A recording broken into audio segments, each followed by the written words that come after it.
नमस्कार विद्यार्थी मित्रो, आज आपण इयत्ता 4थी विषय शिष्यवृत्ती परीक्षा त्यामध्ये विशेषण म्हणजे काय व विशेषणावर आधारित शिष्यवृत्ती परीक्षेमध्ये कशा प्रकारे प्रश्न विचारले जातात ते पाहणार आहोत।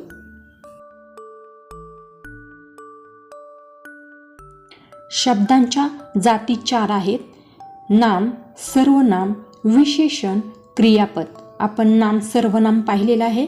आज विशेषण म्हणजे काय व त्यावर आधारित प्रश्न पाहणार आहोत। नामाबद्दल विशेष माहिती सांगणाऱ्या शब्दास विशेषण म्हणतात। एकाच नावाबद्दल विशेष माहिती सांगणारे अनेक शब्द येऊ शकतात। उदाहरणार्थ फूल, फूल सुंदर, सुवासिक, ताजे, टवटवीत, रंगीत, इवलेसे अशी फुलाला अनेक विशेषणे जोडली जाऊ शकतात। तसेच रस्ता, रस्ता अरुंद, लांब, सरळ, वाकडा, मोठा, रुंद अशी रस्त्याला देखील आपण अनेक विशेषणे जोडू शकतो। विशेषणांवर आधारित कशा प्रकारचे प्रश्न परीक्षेमध्ये विचारले जातात त्यामधील पहिल्या प्रकारचा प्रश्न आहे: पुढीलपैकी विशेषण असणारा पर्याय निवडा। त्यामधील पहिला गट आहे: 1 झाड, 2 कोवळी, 3 पान, 4 ऋतू। यामध्ये आपल्याला विशेषण ओळखायचे आहे। यामध्ये दुसरा पर्याय बरोबर आहे, कोवळी, कोवळी पाने हे विशेषण जोडले जाते। दुसऱ्या गटातील पर्याय आहेत: 1 मुलगा, 2 माणूस, 3 राजू, 4 हुशार। यामधील विशेषणाचा पर्याय आहे चौथा पर्याय, हुशार। हुशार हे विशेषण आहे। तिसरा गट आहे: पहिला पर्याय आहे लाटा, 2 नाटक, 3 रुपेरी, 4 पडदा। यामध्ये विशेषणाचा पर्याय आहे रुपेरी। बाकी सर्व नाम आहेत। रुपेरी हे विशेषण आहे। पुढील गट आहे: 1 आहे, 2 कोल्हा, 3 प्राणी, 4 लबाड। या 4 पर्यायांपैकी चौथा पर्याय लबाड हे विशेषण आहे।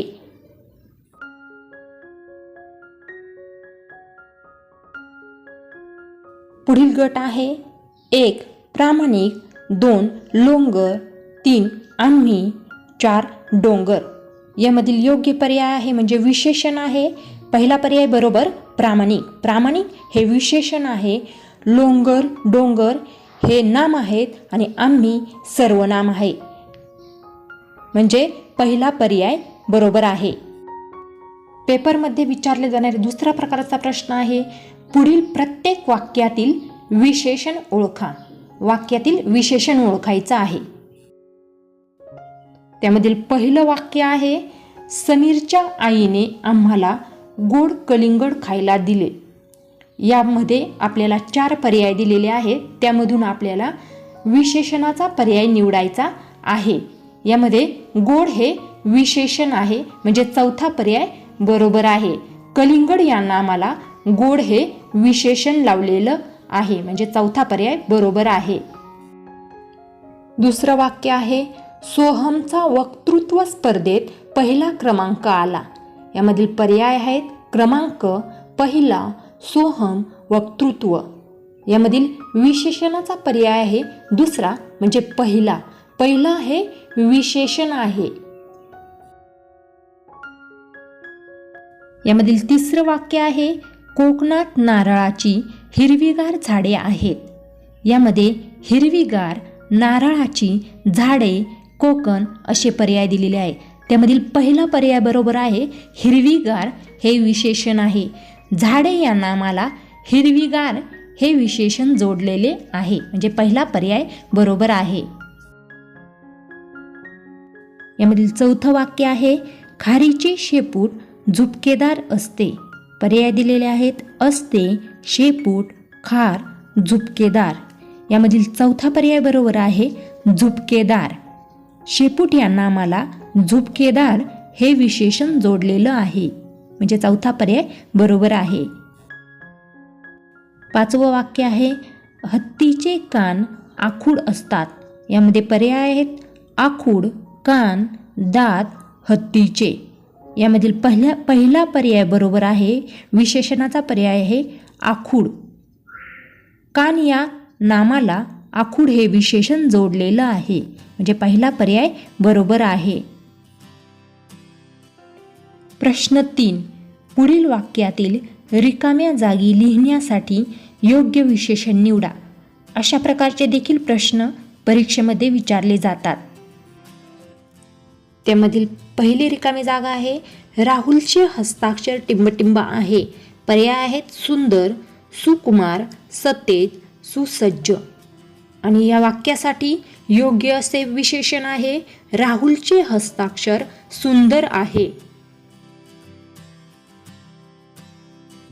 दुसरी रिकामी जागा आहे बागेत फुलांवर टिंबटिंब फुलपाखरे बसलेली दिसली. यामधील पर्याय आहेत इवलीशी, लांब, लाजरी, उंच. या वाक्यासाठी योग्य असे विशेषण आहे बागेत फुलांवर इवलीशी फुलपाखरे बसलेली दिसली, म्हणजे पहिला पर्याय बरोबर आहे. तिसरी रिकामी जागा आहे आकाशातील टिंबटिंब तारा पाहून भीमला आनंद झाला. यामधील पर्याय आहेत गर्द, निळा, तेजस्वी, तारा. यामधील योग्य विशेषण आहे आकाशातील तेजस्वी तारा पाहून भीमला आनंद झाला, म्हणजे तिसरा पर्याय बरोबर आहे. त्यामधील चौथी रिकामी जागा आहे सायंकाळी गडावरील टिंबटिंब दरवाजा बंद होत असे. यामधील पर्याय आहेत हसरा, बुलंद, ओढाळ, लांब. आणि या वाक्यासाठी योग्य असे विशेषण आहे बुलंद, म्हणजे सायंकाळी गडावरील बुलंद दरवाजा बंद होत असे. दरवाजा या नामासाठी बुलंद हे या ठिकाणी विशेषण योग्य आहे. प्रश्न 4. पुढील प्रत्येक प्रश्नातील ठळक अक्षरांतील नामासाठी योग्य असणारे विशेषण निवडा. या ठिकाणी पहिला आहे चांदणे हे नाम. यासाठी पर्याय दिलेले आहेत निरभ्र, कोमट, उष्ण, शीतल. यासाठी योग्य विशेषणाचा पर्याय आहे चौथा शीतल, शीतल चांदणे. दुसरं नाम आहे किल्ला. किल्ला या नामासाठी बोचरा, गर्द, लाजरा, भव्य असे विशेषणांचे पर्याय दिलेले आहेत. किल्ला या नामासाठी योग्य असे विशेषण आहे भव्य, म्हणजे चौथा पर्याय बरोबर आहे. किल्ला भव्य. पुढील नाम आहे कागद. यासाठी पर्याय दिलेले आहेत टवटवीत, प्रामाणिक, कोरा, शहाणा. कागद या नामासाठी योग्य असे विशेषण आहे कोरा, म्हणजे तिसरा पर्याय बरोबर आहे. कोरा कागद हे विशेषण योग्य आहे. पुढील नाम आहे फुलपाखरू. त्याचे पर्याय आहेत इवलेसे, रसाळ, चवदार, कडू. फुलपाखरू या नामासाठी योग्य असे विशेषण आहे पहिला पर्याय बरोबर इवलेसे, इवलेसे फुलपाखरू हा पर्याय योग्य आहे. पुढील नाम आहे मित्र आणि त्याचे पर्याय आहेत अथांग, प्रामाणिक, निरभ्र, निळा. मित्र या नामासाठी प्रामाणिक हे विशेषण योग्य आहे. प्रामाणिक मित्र हे म्हणजे दुसरा पर्याय बरोबर आहे. प्रश्न 5. पुढील प्रत्येक वाक्यातील अधोरेखित केलेल्या शब्दाची जात ओळखा. अशा प्रकारचे देखील प्रश्न विचारले जातात. त्यामधील पहिला वाक्य आहे अंगणात टिपूर चांदणं पडलं होतं. यामधील पर्याय आहेत सर्वनाम, विशेषण, नाम, क्रियापद. अधोरेखित शब्द आहे टिपूर.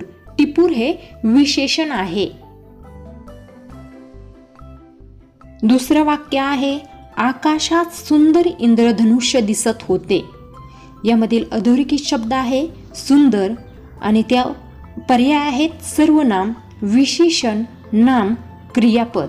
सुंदर हे विशेषण आहे. इंद्रधनुष्य या नामाला सुंदर हे विशेषण जोडलेलं आहे, म्हणजे दुसरा पर्याय बरोबर आहे. अशाच प्रकारचे नवनवीन शैक्षणिक व्हिडिओ पाहण्यासाठी आमच्या चॅनलला लाईक आणि सबस्क्राईब करायला विसरू नका.